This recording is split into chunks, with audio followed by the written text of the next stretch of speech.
Hey, hi, and hello, Matt and Pyro here. Day 37. I almost missed it. That's I had an interesting night last night after going kind of stir crazy. Mom and Dad decided we were going to have a few drinks, and a few drinks turned into like 3/4 of a bottle and karaoke, and yeah, it got interesting. I had 3 drinks. I had 3/4 of a bottle. It was only a pint, so it's not like it was a lot. But what else are you gonna do? The kids were up; they were having a good time. We were having a good time. By the end of the night, yeah, everybody had a good time. I mean, that's all there was to it. And we were all exhausted. And we were all tired. Everybody slept. Well, kind of ish. I'm tired. Amy's tired. Amy had to get up early. Nobody else did. So, what I'm going to get into today, I know we had the debate video yesterday. We're not doing that today. I actually had a request to put out some kind of how-to videos, and I decided to go, okay, well, maybe. And after thinking about it, in today's time, I just read an article that was very disturbing to me about this whole virus thing. It doesn't actually have to do with the virus, but it has to do with the virus's impact on what's happening, or on the virus's impact on what's happening in the United States. There have been reports that are very disturbing to me, but I understand why. Not why they're disturbing, but why the people are doing what they're doing.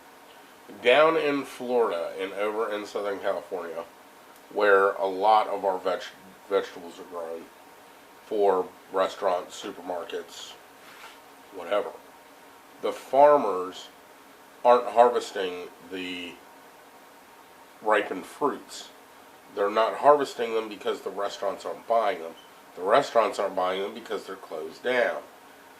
So there was something like 2,000 or 3,000 pounds of both zucchini and yellow squash that were just dumped and left to rot. And then almost 1,000,000 pounds of tomatoes just left to rot. Now, granted, 1,000,000 pounds is a lot of tomato. But the problem with this is when the restaurants do open back up, all of a sudden we're going to have this food shortage. I hope it doesn't happen.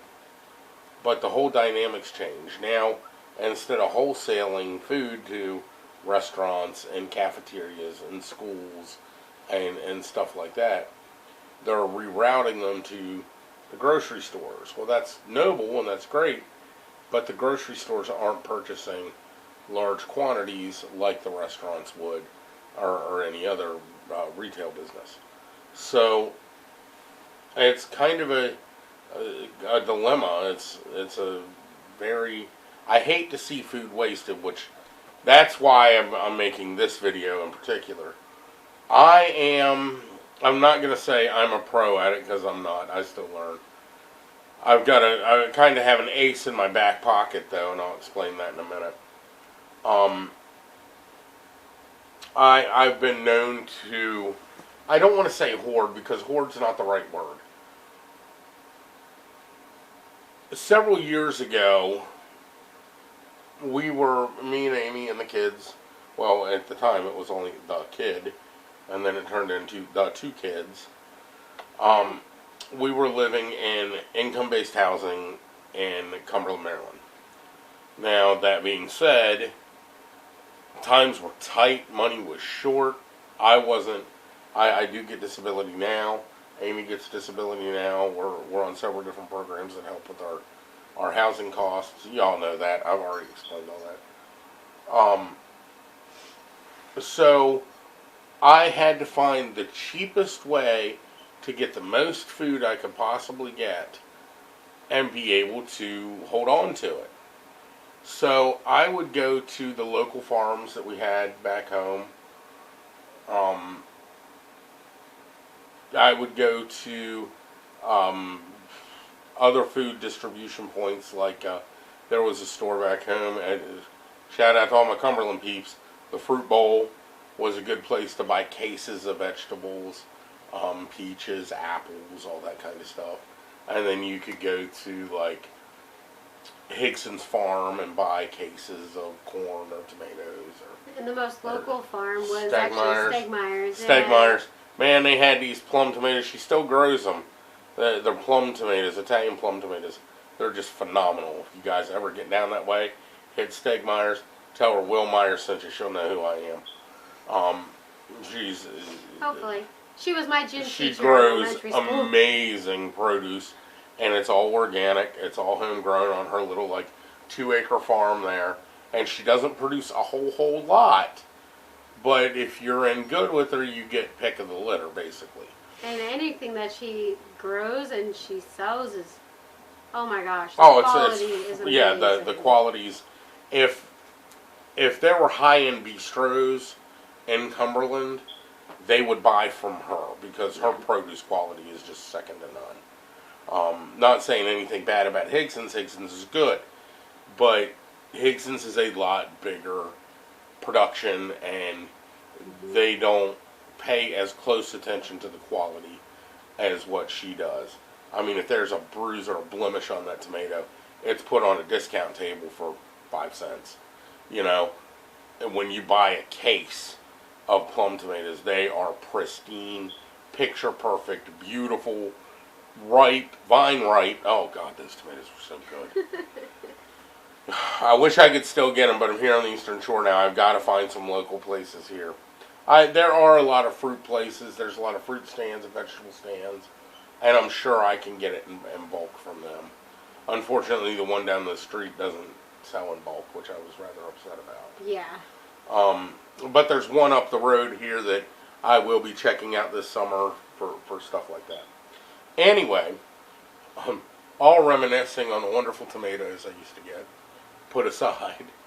She grew something else that we just could not go a season Oh, without. the peppers. Her peppers were It was- phenomenal. Yeah, her peppers, and for you guys, it was Blackberries, her. raspberries, strawberries. Yeah, the berries for me, but for you guys, I think she grew these really little watermelons. Oh yeah, the little personal watermelon. Yeah. Man, the blackberries she used to go were like that.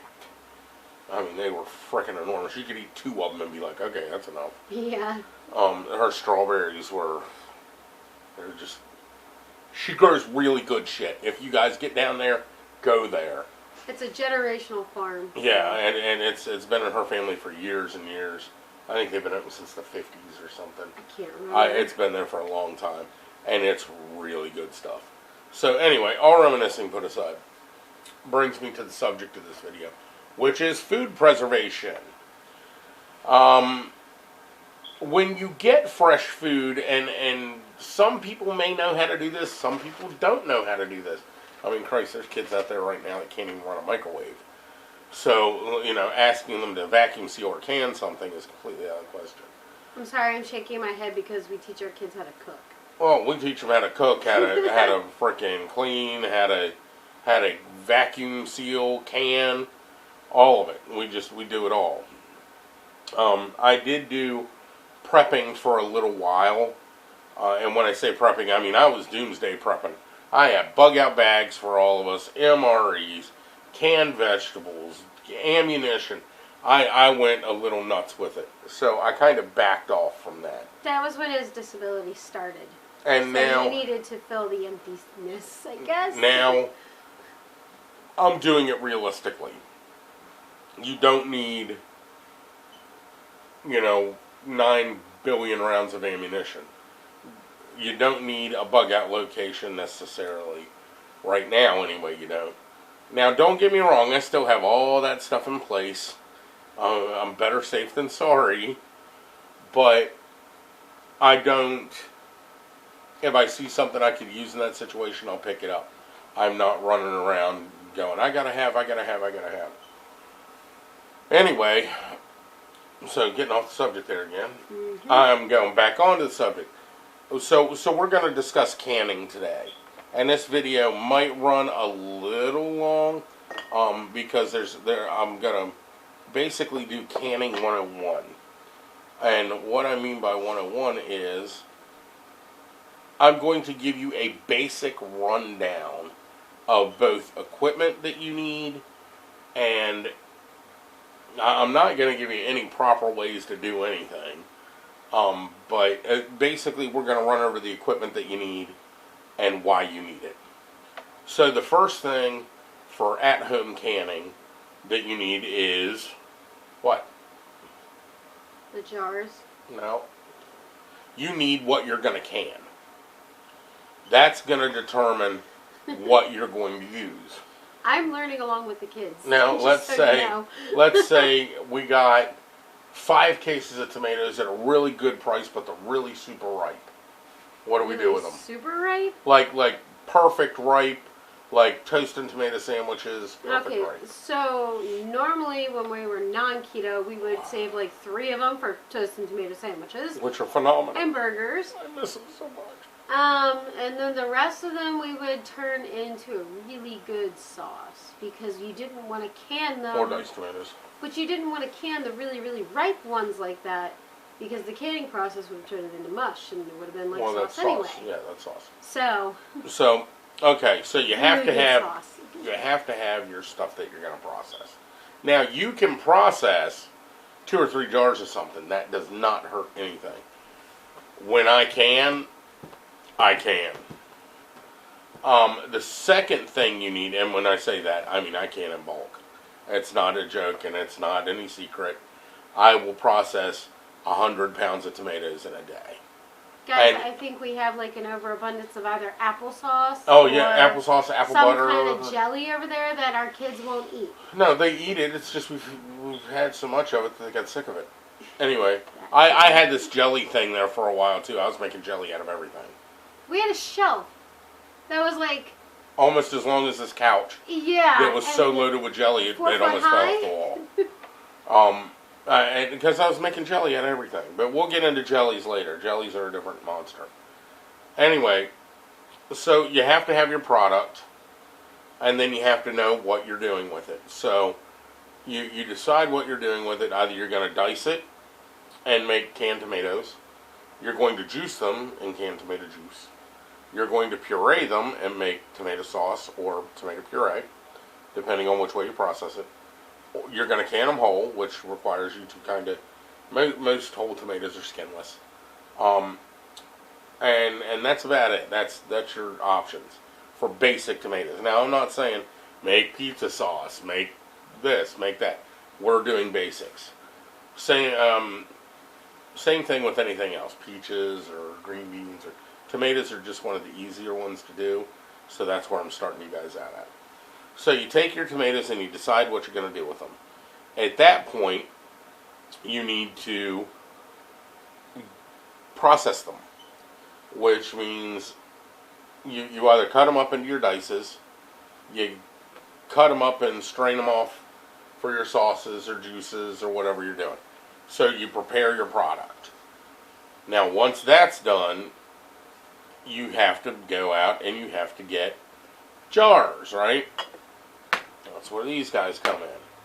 This is a quart jar, this is a pint jar. Jars come in a lot of different sizes.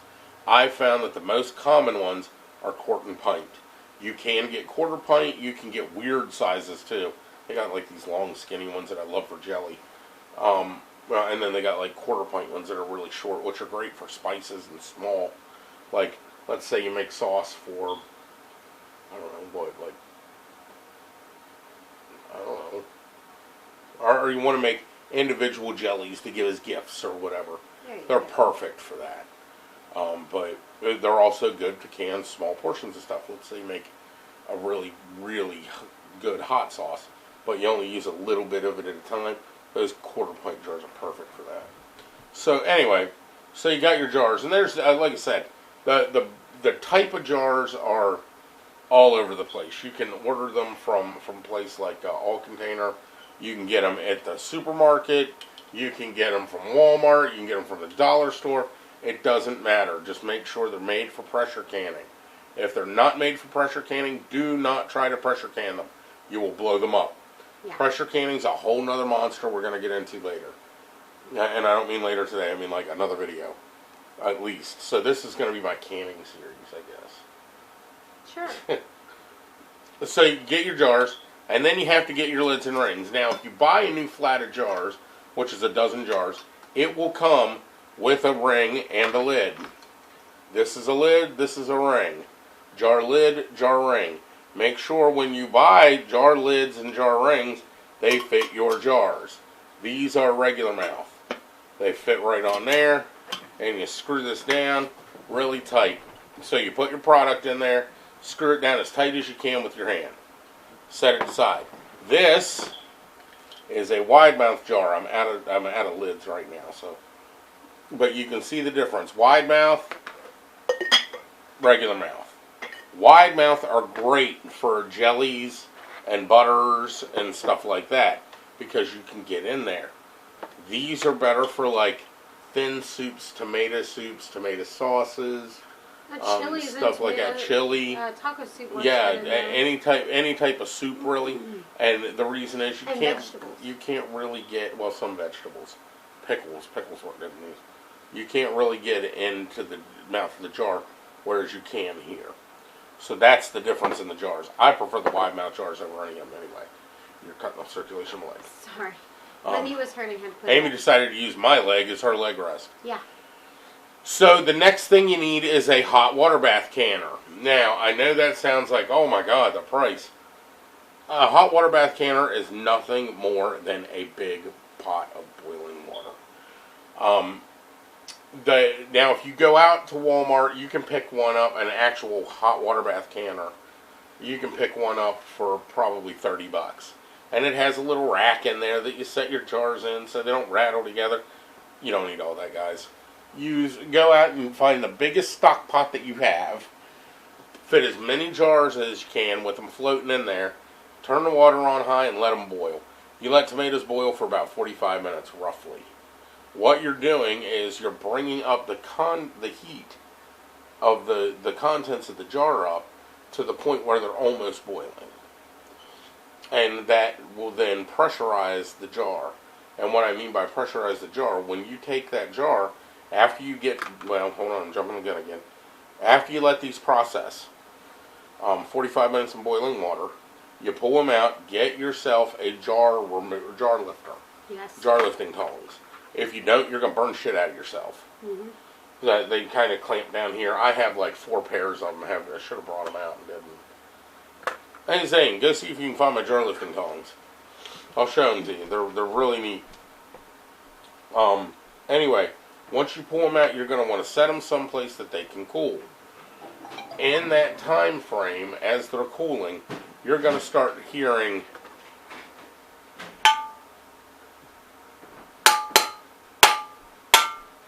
That's about right. And what that is, here are the tongs real quick. I'll show you what the tongs do. Tongs don't hold the rubber end, hold the metal end. And you put them down over here and you pick it up. Now you got complete control of that jar. And you're not burning your hands. These things are hot when they come out. So get a pair of these. They're like, I think it's $12 for the canning kit at Walmart. And these usually have plastic covers, but I broke them off because they're annoying. Well, anyway, once you hear those, so much they broke. Once you hear that Same. Off that, what that is the pressure inside the jar. Now everything is heated up in there, so hot that it's sterile. No bacteria. So the pressure is now, the heat is making the pressure condense in the jar. So we're going from a positive pressure to where this little be bubbled out a little bit, it'll be tight, to a negative pressure where it sucks it in. That's what you want, and it'll make that ting sound. It'll go pink, and they'll start, one will go off, and then another go off, and then like, for 10 minutes, every 2 minutes you'll hear pink, ping, ping, ping, ping, and it's funny. If you process a whole lot of them, it sounds like raindrops on a tin roof.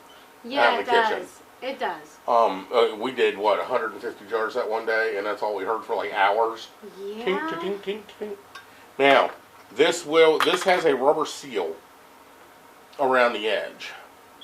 And what you want to do around this edge here, make sure this is clean. Fill your jars up to about here. Leave about an inch of head space. If you fill them up to the shoulders, that usually leaves you about a ½ inch. So you want to go down just a bit. This rubber seal gets hot while it's processing. And it actually molds to the shape of the top of that jar in particular. That's where you get your seal. You want to make sure the rim is clean. You want to make sure this is clean. You can also take these, and this is actually recommended in Ball's Canning Guide, which I suggest you buy. You take these and you put them in boiling water. It softens that rim. And you pull them up. Your canning kit will come with a little magnet on the stick and all sorts of stuff. Yeah. And you pick one up and you put it on there and you kind of hold something there and pull the magnet off. And then you screw your ring on, tighten it down, and then put it in your hot water bath canner. Now it'll boil. Again, you pull it out. Now, once they ping, the contents are still hot. Believe me, they are. I don't care what anybody says, they'll still burn you.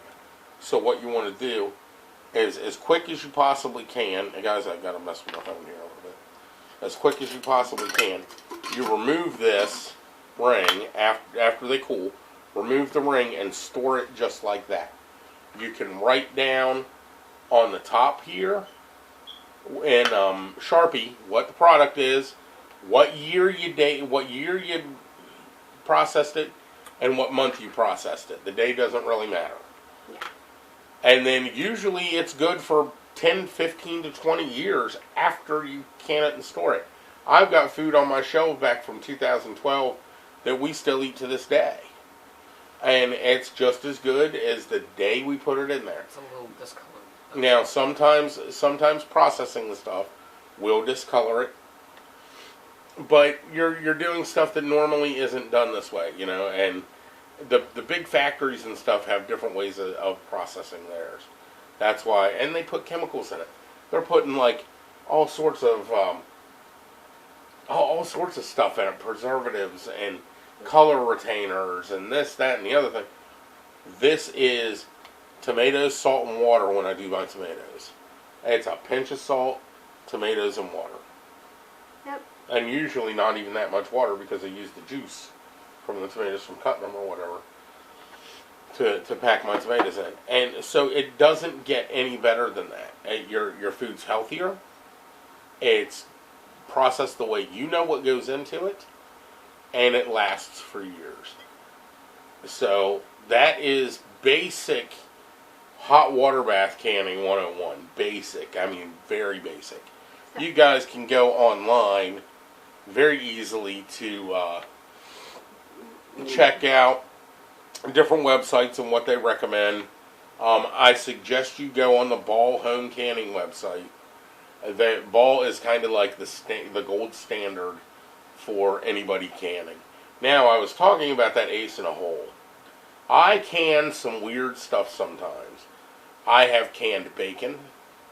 I have canned gravies. I have canned milk.